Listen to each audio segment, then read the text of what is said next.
For the past 4 years, the Ottawa Salsa Convention has attracted some of the best Latin dancers in North America to our city. From November 8th to the 10th, roughly 100 dance performances will dazzle audiences at the Canadian Museum of History.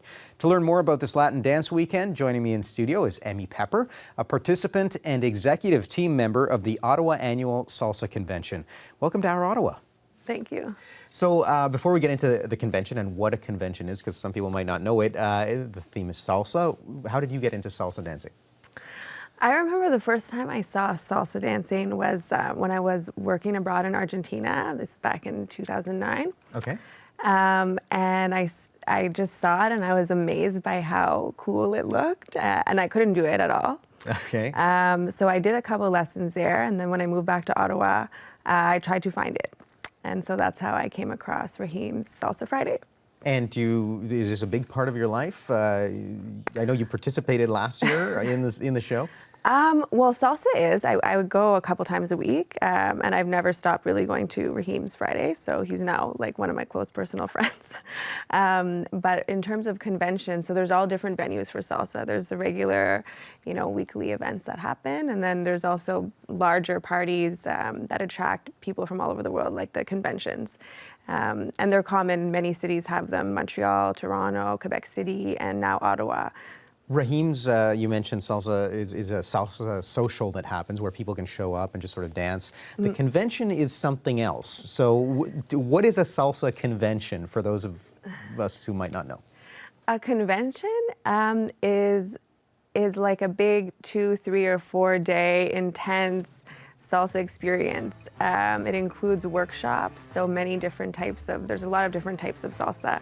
And in fact, I say salsa, but it's really salsa and bachata mainly, and now kizomba is getting popular, and zouk, but it's a lot of Latin dancing. Not just salsa, so this is just like a spectrum of different Latin dances. Yeah. So there's workshops during the day, so a lot of pros come and they'll give those workshops. And they'll also perform at night. So there's a couple hours each night of really top performances, also mixed with some amateurs too, because troops from around the country and in the States too will come and do some type of amateur, choreography type of stuff. And then at night there's social. So the social dancing is like a regular Raheem's Salsa Friday, but it's on steroids. And I noticed from last year that people who are amateur salsa dancers or just people who just walked in get to dance with some of those professionals who you mentioned, some of the best dancers some of them came from as far as Mexico last year, I think. Right, so right. Is it a chance also to mingle with, to dance and exchange knowledge between amateurs and professionals? For sure, yeah, that's like the best part for me. And also just watching the stars social dance with other people and do their freestyle is really cool as well. You are a banker by day, but this is a big part of your life. What do you like so much about these socials, about these conventions? What attracts you to those? I think, I always liked salsa from the very first time I experienced it. And now it's a social activity, so a lot of my friends come from there, and I'm able to mingle with people I wouldn't necessarily cross paths with during the day as a banker, or in my, I have my circle of friends from high school, but then my salsa friends are so much more diverse and different ages, older, younger, different ethnic backgrounds. So it keeps it, there's like a freshness there too. And it's also very easy to make friends. And if I travel for work, which I do quite often, I'll always go to salsa because I don't know anyone in the city or something. And it's an easy thing to participate, and you meet people right away. This won't be your first salsa convention. You've been to other salsa conventions and congresses before. And I understand you performed last year, and you're not a professional, but you got to go up on stage. Tell me about that. It was nerve-wracking. I've done it a couple times now. So I did a lady styling choreo last year. What is that? It's where, so some pros will choreograph a routine for you. So it was on a team. I think we were about 15 girls last year. And it gives you a chance to learn and improve your technique, and also learn a routine that you can perform. So we did it at the Montreal Convention.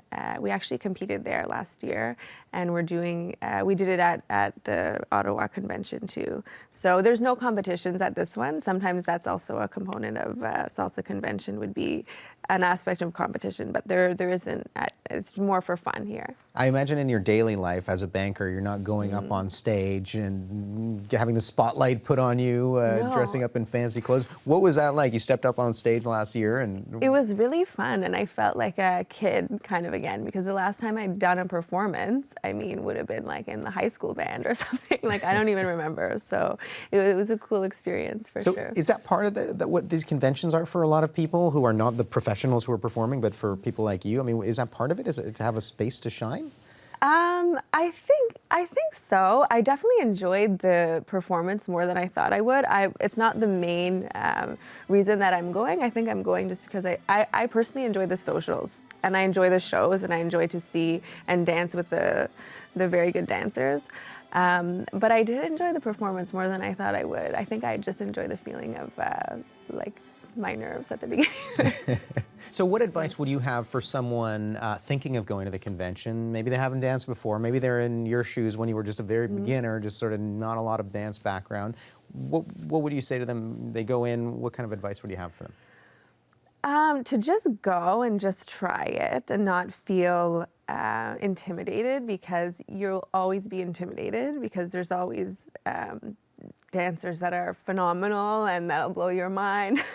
But just to have fun and experience it. And but how do you get over that? If you're looking at these professionals dancing on the dance floor and a lot of really good dancers. You don't get over it. You don't get over it. You always feel that.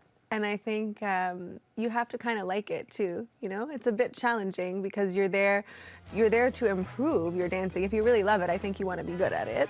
You know, but you're also there to have fun and to socialize. What are some of the featured acts? Who are you looking forward to seeing at this year's convention? I'm looking forward to seeing Paulina Turska from New York. She's a lady styling solo performer. I've never seen her before. Also, Diony and Jesus from Mexico. What kind of acts can people expect over the course of the weekend? There's a large variety of acts. It's mainly going to be salsa and bachata. Okay. But then there's also going to be some flamenco, some jive, and some hip hop performances, among others. And how many acts are we talking about here? I think it's about 30 a night, so 90 in total. 90 acts. What's your favorite? What are you looking forward to the most? I like salsa. The salsa's your favorite, yeah. What about this venue? Tell me about this venue. The venue is gorgeous. So it's in the Canadian History Museum. It's in the foyer that overlooks the water and the Parliament buildings. And the floor is very nice. It's like a marble floor for dancing, and the sound quality is very nice in there. And out of all the conventions that I've been to, it's one of the nicest. It is a pretty beautiful venue. It should be a really great night, really great couple of nights, 3 nights. I know from being there, from hosting the convention last year, the Team Same Gender from Mexico received a standing ovation. They were really spectacular dancers, and I'm sure this year's going to be just as impressive. So thanks so much for taking the time to speak with us, Amy. Thanks for having me.